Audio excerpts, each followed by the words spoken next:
Hi guys, I just want to point something out about SpaceX. Now, I am of the opinion that we did not go to the moon 50 years ago and haven't been back since. Um, I don't think anything was done 50 years ago that couldn't be accomplished today with technology. Um, the problem with going to the moon is it's far away and you have to bring people to all the way to there and then back and have them survive the journey.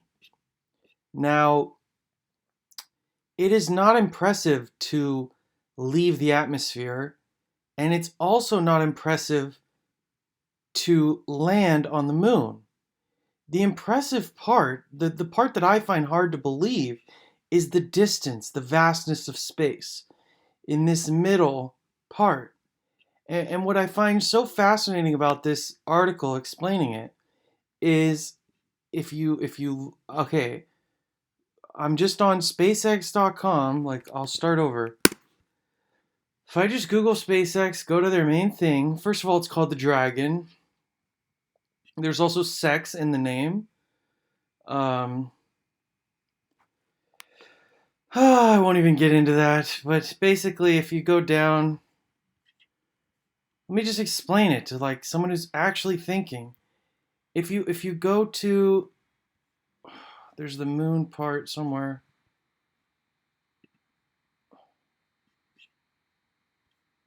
No, this isn't it. Hold on, sorry. Human spaceflight, I clicked on. Yeah. And look at them, American flags. Good for you, SpaceX in America. Okay, so we're going to the moon, right? Returning humans to our lunar neighbor. So that returning humans, immediately I know something's wrong because if you were really a brilliant billionaire, you would notice that we didn't go in 1969. And it would just say going to the moon. It would at least like be subtle. It wouldn't say returning. Okay, so how do they get there, right? Here's the infographic. Well, we're going to explain how we leave Earth. Not interesting, not impressive, because it makes sense to me that you'd be able to fly a rocket far away where you can't see it with the naked eye. Like, congratulations. But now, and it also, if the moon was 100 miles away, we could land on it. I buy that as well. But the problem is the radiation in between and the idea of having a human being survive in a thing traveling that fast with all the radiation without it killing them. That's the hard part, is my point. Doesn't mean it's impossible. I'm just saying that's the part worth explaining. And they have one, two, three, and then all the way to four. So what I'm saying is there needs to be an explanation right here. And they say mid-course corrections, as if that's saying anything. Like navigationally, you might, what is there, wind, and you have to change course? Like no, like it's not mid-course corrections. It's called surviving, human beings surviving radiation. Like that's the part I don't buy. Um, so I just find it fascinating that they don't even bother to explain it.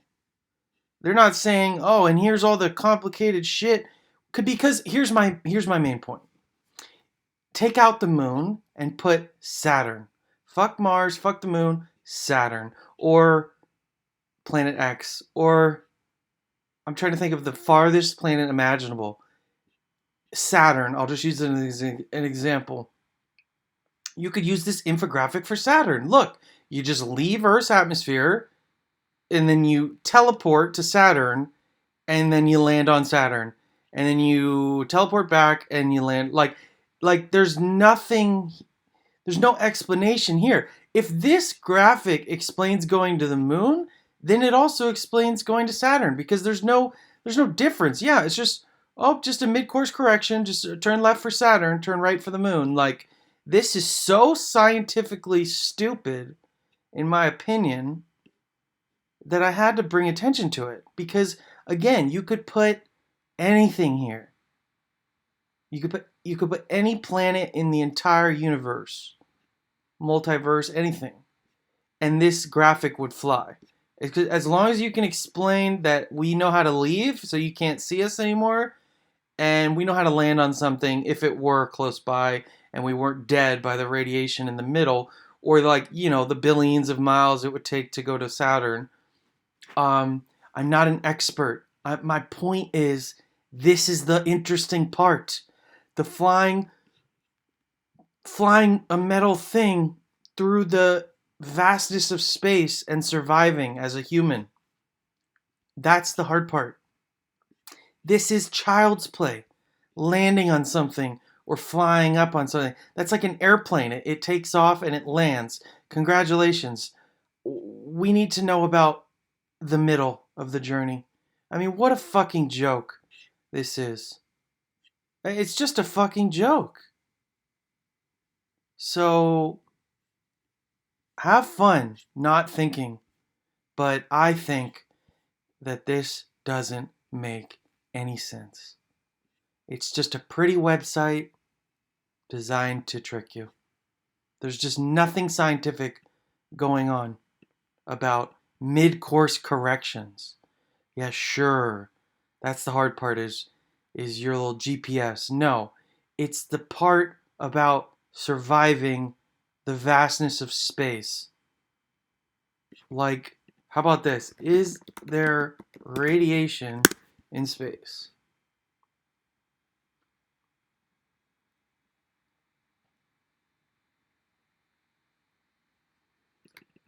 How do astronauts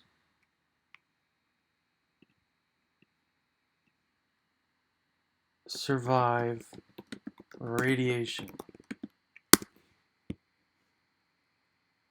Yeah, Earth's protective bubble. Exactly. So, ugh, God, this is so stupid. Okay, so whatever. They're proving my point. They're saying, guess what? Earth protects us from the radiation. If you leave Earth, you don't have protection. So you die on the way to the moon. And you die on the way to Saturn. Unless you can explain how you're solving that problem. And they don't even attempt to address it. I mean, guys, I made a video about Artemis, the moon mission, why they called it Artemis, why they're calling this dragon. They're not going to call it Teddy Bear or Virgin Mary. I told you, it's always going to be satanic or Greek mythology of like Artemis, the moon goddess of celibacy. Like, it's just pure evil. It's just pure evil stuff. And maybe I'm wrong, but what a joke these guys are. And, maybe we'll get the technology and we'll go, but I guess we're faking it 50 years later better? It just doesn't, it's just not a legitimate explanation of going to the moon. And maybe it's just that infographic, but when you know the way these things work, like how there's sex in the name, and it's a dragon, like, oh God.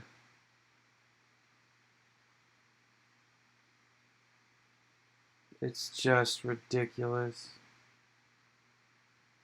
Alright, I'll leave it there. And I gotta say, I liked Elon Musk. I like him. I toy with the possibility that I'm just jealous of him and I'm disproving this just because I can't handle that he's more successful than I am. But um, he's probably a liar. Because if he was telling the truth, it wouldn't say returns to the moon. It would say NASA didn't do shit for 50 years, so I did it. It wouldn't just be like more NASA bullshit. You know what I'm saying? Like, whatever. Peace. Jesus is king.